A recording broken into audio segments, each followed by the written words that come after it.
Good morning everyone, Prime here, and today we're going to be going over the Norse god family tree. In the beginning, there was pretty much nothing, save for the frozen, very cold realm of Niflheim to the north, and to the south there was the heated, terribly hot, lava, molten land of Muspelheim. Now, in the space in between these two realms, you have this thing called the Gununga Gap, and it's pretty much this great darkness, this void. There's no light, no stars, no creation, no life, nothing. There's just nothing there. But the cold mists and the cold ices of the Niflheim are affected in some way by the heats and the hot airs of Muspelheim, and that causes some of the ice to melt, and the droplets that fall into the Gununga Gap form Ymir, and Ymir is technically supposed to be a genderless being, but whatever. Male or genderless, he is considered to be the first giant, and he is sustained by a giant cow without horns, her name being Udombla. Now, Udombla begins to lick this ice, and from that she can produce milk, which sustains Ymir. At some point, Udombla begins to lick at Buri, and he is the first being who's not quite a giant or something else, he's actually something new, and Udombla licks him free from the ice. And when he is free, at some point during the time Ymir was being sustained by Udombla, he began to perspire, and he gave birth to several different giant children, male and female. And one of these giantesses, Buri took for his wife, and they had a son called Bor. Bor took Bestla for his wife, who was another giantess, and they had Vi, Vili, and Odin. Now, Odin and his brothers, they grew up, and they were enjoying a nice life, but they looked towards Niflheim, and they knew that they couldn't live there, and they looked towards Muspelheim, and they knew that they couldn't live there. So they had a bit of a problem on their hands, and saw it fit to get rid of Ymir. So they sacrifice Ymir, and they use him to create the earth, and all of his different body parts are different parts of the earth, including the sky, the soil and ground itself, the clouds, all of that. And so in a sense, Ymir is eternal because the earth is still here today, but of course he had to die for that, so that kind of sucks. Now also in Muspelheim, you have the fire giants, specifically Surt, and he is more or less just waiting for the day that he can finally cut down Asgard with his flaming sword and set it ablaze. The brothers also decide to do a bit of creating, so they take an ash tree and an elm tree at the shores of some sort of beach, and they decide that the ash tree is perfect for creating strong shafts or things along those lines, sturdy things, whereas the elm tree is very good at creating halls and homes and things like that, and they decide to use these two woods to create human beings. So one of the brothers sort of shapes out the man and the woman and shapes out all their unique features. Another brother breathes life into the man and the woman, and the last has another role to play. Now Odin, I believe, is the one who breathes life into human beings. He's considered the father, but I think they all technically have joint credit. Now Usk and Embla are the mother and father of all human beings.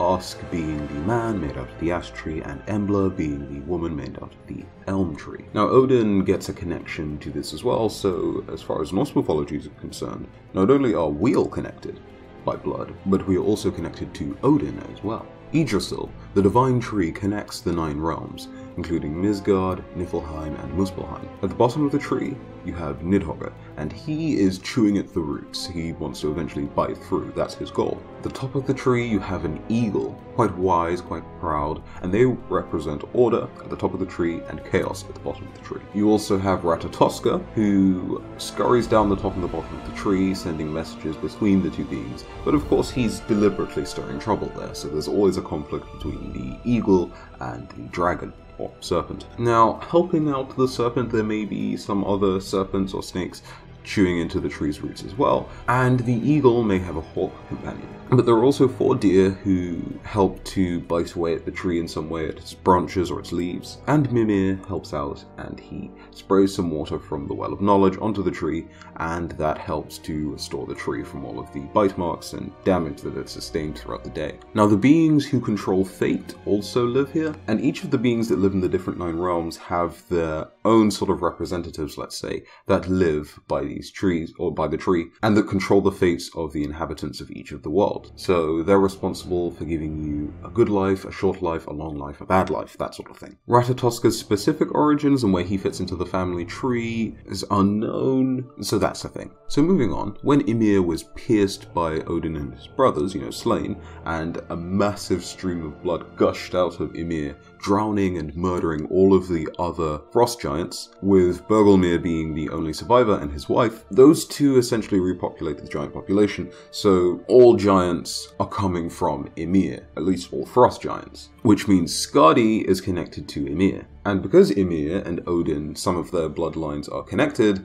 Skadi and Odin are also connected by blood as well. Now, this gets tricky because Skadi and Odin do in fact mingle, if you get my meaning, and Odin also mingles with a lot of beings in Norse mythology. He mingles with one of the daughters of a giant who held the mead of poetry, and that's actually a pretty dark story, doesn't paint Odin in the best light, so let's not go over that. Now, Thor comes from Odin and Jord, giantess, so Thor is of course part giant, which is kind of ironic considering the fact that he's one of the main gods who bashes them around, but yeah. Tyr, in some variations of Norse mythology, is considered to be a son of Odin's, so you consider Tyr and Thor having that sort of relationship. Ulla is a stepson of Thor. Loki is more of a brother to Odin than being his son or his stepson. And Loki, of course, had his 3 children, 2 of which are in the game, being Fenrir and Hel, with Jormungandr, for whatever reason, not being there yet. Freya is a Vanir goddess, but she also has some sort of relations in Norse mythology with Odin in some myths, so there's that. Her brother is Freyr. Now, Sol and Mani apparently formed or were created as the cosmos was being created, and they respectively formed a brother and sister pair and decided to work on the day and the night cycles. Now, the other version of Sol and Mani's story is that, well, thanks to their father's arrogance, they're essentially forced to man 2 separate chariots, one pulling the moon across the sky, the other pulling the sun across the sky, and to keep them at work, their chariots are chased by wolves. The first one's a lot less depressing and a lot less edgy, isn't it?